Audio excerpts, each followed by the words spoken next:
Friends, today we have brought the recipe of sama ka chawal kheer. Do try it once in my way. It is very easy. You can eat this recipe in fasting.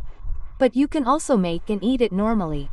Try it once and then tell me how you liked this recipe.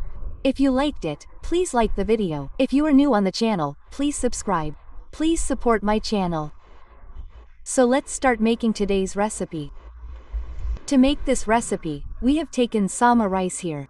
It is easily available in the market. When these people fast, they cook and eat it. It is eaten. And we are making this recipe worth special.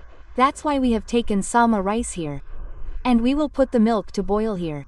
We had already put it to boil. This is boiled milk. We will boil it once again properly. And see here, it has boiled well. That means it has come to a boil. We have filtered the rice that we had washed by putting it on a sieve. All the water has been drained out.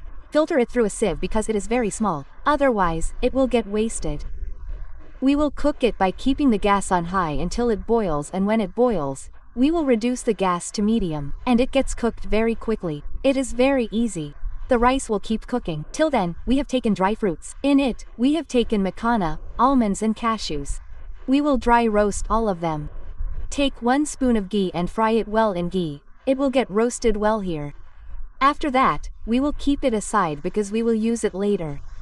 And the rice that we had kept for cooking is half cooked. So, we will add cardamom powder here. And we will add the dry fruits that we had roasted. Makana is very healthy. Everyone should eat it.